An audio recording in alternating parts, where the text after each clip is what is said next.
Thank you all for joining us for today's live demonstration. We are so excited to share with you the key features and benefits of ExamAssist. Before I dive into the demonstration, there's a few housekeeping notes I'd like to make mention of. One is I'd like you to please ask questions throughout the entire presentation. To do so, be logged into your Google account and use the live chat feature to the right of where this video is playing. If you do not have a Google account, please email us at questions@safelanehealth.com. We will do our best to respond to those as quickly as possible. We will be posting all questions and answers on our website, and we'll share that link with you at a later time. We are streaming this video live to YouTube, so if any of you have audio or video technical difficulties, please know that we are recording this in high definition and we will be reposting this at a later time as well. So if you need to revisit any key parts of the demonstration or share this with anyone in your organization, please know that we will have a high definition version of this in a bit. We are visiting AOHC and we invite you to come to our booth. 321 is our number, and we look forward to meeting with you in person and giving you a hands-on experience of the ExamAssist tool. And last but not least, we have built this system from the ground up with you in mind. We hope that we have accomplished the goal of making this incredibly user-friendly and streamline the DOT exam process. With that said, SafeLane Health owns all copyright, and we do have a patent pending on this process. So I know you all are incredibly busy, so let me just get to the actual demonstration. I'll quickly share my screen, and let's get started. Before I begin, I'd like to introduce you to the SafeLane Health team. We have Matt Thies, who is our CEO and has spent the last 16 years focusing on worker health and safety, specifically relating to musculoskeletal disorders and issues within the transportation industry. We have Kurt Hegman, who is our president, and he has over 25 years of experience with the trucking and safety-sensitive examinations. We have Joseph D'Alessandro, who has spent more than 15 years developing, selling, and implementing web-based healthcare solutions, and he is our Vice President of Business Development. You have myself, I have an entrepreneurial background, and I will be taking you through today's demonstration. So let's get started.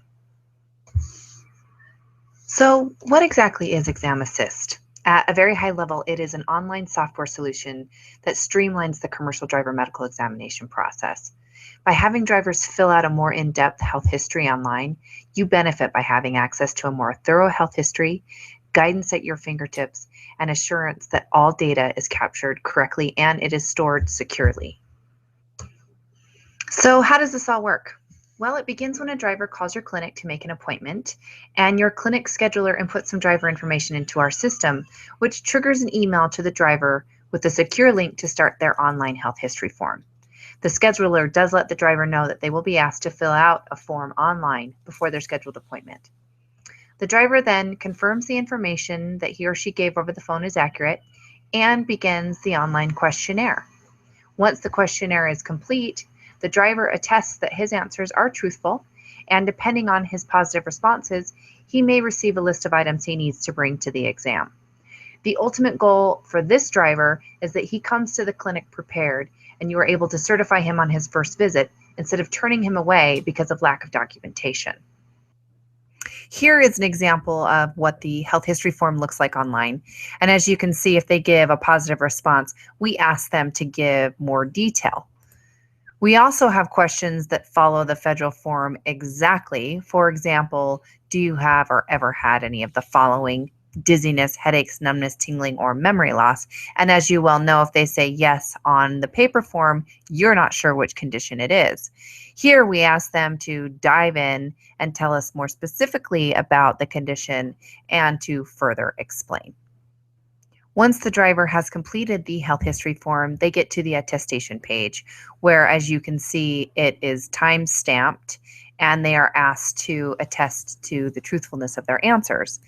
They can always go back and edit their answers, but if they agree that everything is correct, we ask them to give a wet signature and to submit the form. The driver then reaches this confirmation page where he can download and print the federal PDF form with his responses, comments, and information filled in. He will also be asked to bring any additional documentation necessary to his DOT exam. Like in this case, the driver said he has sleep apnea. He can download and print the sleep apnea form, have his physician fill it out before and bring it with him to the exam. From an examiner point of view, this tool helps to streamline the entire DOT exam process.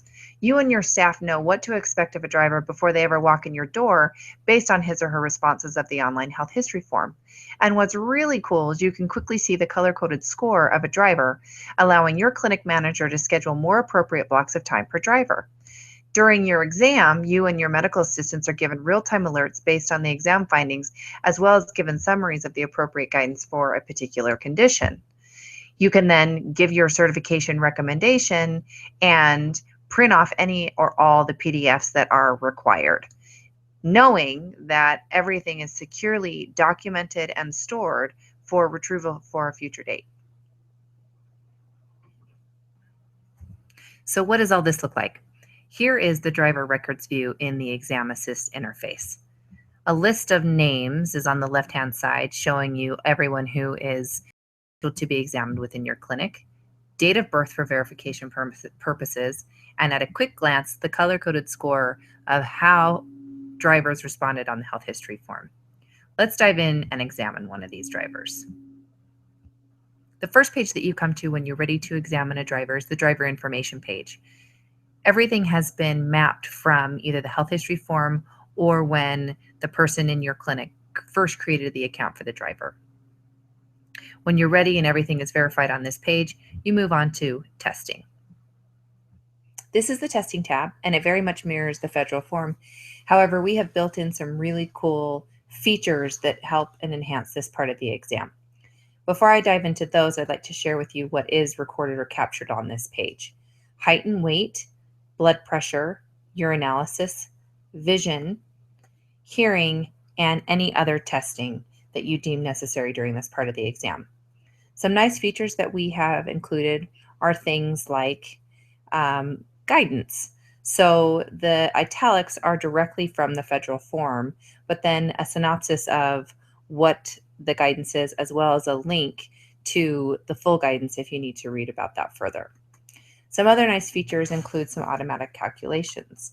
So we have integrated the BMI, which automatically calculates for you. Neck circumference is another data point that you can or cannot collect during the exam if that is something that you choose to do. We have put in alerts, such as if pulse rate is too high, the system alerts you to retake and or consider the fitness to drive. We have also built in guidance. So for example, with blood pressure, if the first reading is too high, then you get an alert to retake.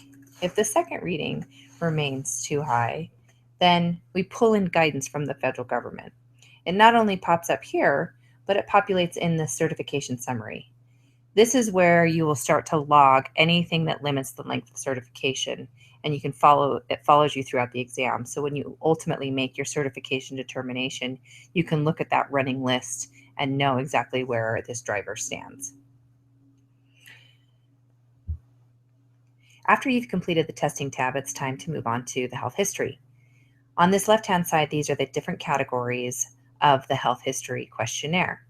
If the bar is red, then you know that the driver gave a positive response within that category. On the right-hand side, these are conditions or disorders that are triggered based on the positive response the driver gave during the questionnaire. It is your job during the exam to rule in or rule out these conditions or disorders during this part of the exam. So let me show you what I mean. For example, this person said yes, that they had a concussion or brain injury in 2008. They claimed it was moderate and they got knocked out playing football. So based on this positive response, our system triggered these 3 disorders or conditions that you should rule in or look further into during this exam. If you want to know the guidance around some of these conditions or disorders, you can click on the link and it will give you a synopsis of the guidance as well as the direct link for further reading. For this demo purpose, let's say that you, through the conversation, discovered that this person did have a traumatic brain injury. It will open up this pop-up. At the top, it will show you the guidance for traumatic brain injury, as well as give you the links to the full references for further reading. Here, it will ask you, considering traumatic brain injury, what would be the length of certification that you would give this driver? Now, to be clear, this is not your ultimate certification determination. This is just to help you, give you a running list of all the different issues that would limit the length of certification throughout the exam. So when you ultimately make your decision, you know where this driver stands. For this demo purpose, let's say this person has been symptom-free, that you would actually classify their concussion as mild, and so you are going to give them a 12-month certification based on traumatic brain injury. Here is where you input comments that will ultimately be mapped to the federal form. As you can see, your new issue has been cataloged within the certification summary, and your comments that you made about the traumatic brain injury start to catalog and show up here. Another nice feature is if our system has not quite triggered everything that you discovered during this examination, you can click on additional head and neurological findings. For example, if it was in the head neurological area, you click yes on this, you input your comments around that, so that continues to catalog and keep that running list going for you. There's also this nice feature where you can quickly say, no, this person doesn't have any of these issues, and you can move directly on to the physical. Once you've completed the health history form, you move on to the physical exam tab, and this should look really familiar to you. You can very quickly select that all body systems are normal, or if you discover something that you want to make a comment about, you just select that that system is abnormal. You can make a determination around that certain condition that you found or that comment. You can put your notes in there, and it will start to save and catalog within the physical exam comments, which then maps eventually to. You may have also noticed that it logged your EARS certification length in the certification summary as well. The last tab in the process is the certification tab. For this demo purpose, let's say that we are certifying this driver for federal. And based on the certification summary, let's say at most you're going to give them a 3-month certification. So we will select meet standards, but periodic monitoring is required. Input the reason and select how long they are qualified for. As in the federal form, you collect any periodic monitoring required, check any and all that apply, if the examination report was amended, and you submit the form. Once you reach the confirmation page, the exam is complete. All data is stored securely for retrieval at a later date, but at this point you have the option to download and print the PDF of the examination report as well as the driver certification. Everything is mapped onto the PDF. The only additional thing that needs to happen is the driver needs to sign the certification document. But that completes the loop for ExamAssist. Okay, so let me just get back to this screen. That is a demonstration of ExamAssist, and I now have with me Dr. Kurt Hegman. He will be helping to answer some of your questions that you had throughout this presentation. So let me just quickly pull up some of the questions that you all had, and we will begin with, how does this improve my quality control process? You want to take that? Sure. This is a wonderful tool, I think, where we can actually work on some of the problems we've had. For example, the number of times I've seen individuals come in and they don't record what the actual finding was is numerous. It happens practically every week. So this actually cues them to respond to why there is something that was wrong or there was a problem, including in the past. So the details are actually recorded. So that helps me right away with quality control. But then there's also these programming features such as the blood pressure metrics and so forth. And by the time one accumulates a number of these things, one always wonders, did you actually record this properly? And did you actually make a right determination in the end? And sometimes you can forget about these things as you're going. So I think that all of these computerization things help a lot. And so do, of course, the fact that you've got the guidance right there. So I no longer have to leave the clinic and run to go and find the textbooks and so forth to try to get the right guidance. So all of these features have helped to develop a process where I can assure that not only am I doing better exams, but then the staff know that they're also recording things properly, and then other physicians in a group all know that they're also following the same guidance.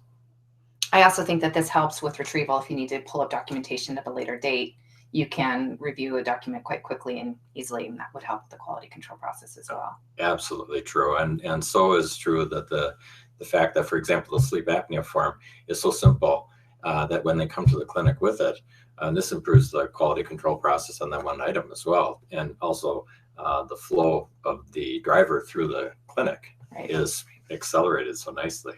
All right, should we move on? The next question that we see is, what guidance are you using? In particular, what guidance are you using for sleep apnea, diabetes, as well as insulin? What we do is, first of all, give everyone all of the types of guidance on a given topic that are the common ones. So we will use federal regulation if there is such. We will use the expert panel reports. All of that is given. At the same time, I think it was seen in the demo, a succinct summary of what is the most common guidance is actually provided. So that's actually right there at your fingertips. So you can either look at that or look at the more detailed information. And then for sleep apnea, what we've also specifically programmed in and had people have at their fingertips are the consensus criteria. So that's an example of something where at the current time, that's probably the most common used. Now, of course, a person doesn't have to follow that, but that's what the tool is guiding people towards. Okay, great. Another question I see here is, how are you securing and collecting the information? I will try to take that. So we store and collect all data on over an SSL encrypted server, which is the gold standard for the industry. I did write down on my notes in case this question came up that we use an encrypted server. It's an mcrypt AES 256, if that means anything to anyone, where basically you have to have a one-of-a-kind key to decrypt the data. The other part of our security is that everyone has their own unique username and password that can access the tool. We ask that those passwords be a certain length with certain characters, and we also ask that they're updated on a frequent basis to help with any of the potential breaches on that end of the system. So that is how we secure and store our data. Okay, another question is, how does this tool save me and my staff time? I like that question better than the prior one, which I couldn't answer. This one, this is what I think is one of the interesting aspects of this tool as well, because by the time someone gets to a clinic, if you don't know how complex the exam is, you end up with having to book time. This allows you to actually know in advance how much time is actually required, because we've all seen the situation where somebody comes in as a healthy driver. These individuals don't require nearly as much time to examine. And yet you can also then go around the corner, go into the next room, do another exam. It can be extremely time consuming. Well, now you have a way to actually book an appropriate amount of time so that you don't feel rushed, and at the same time, you don't have wasted time. So it's a tremendous way for data to be captured correctly, recorded properly, and scheduling to be performed. Great, great. As of right now, those are the top questions that our chat monitor has fed to us. So I think we will go ahead and conclude the question and answer portion of the demonstration. I would like to point out that we are going to be at AOHC booth number 321. Please stop by our booth. We'd love to talk with you in person and give you a hands-on experience with this tool. Also, we are offering a 30-day free trial for any new customers. So we invite you to contact us. We can schedule a demo, answer more of your questions, but then also you could implement this into your clinic fairly quickly and use it and experience it for yourself. So Any other comments or questions or anything that you would like to make? No, I'm just so excited that we've gotten to this point, and that people now have a way to address the new form in their clinics to improve processes all the way around. Agreed. Well, thank you all so much for taking time out of your day to be with us today. Again, we have recorded this in high definition, and we will be reposting that, and we'll send you the link that you can access this at a later time. Thank you. See you all soon. Thank you.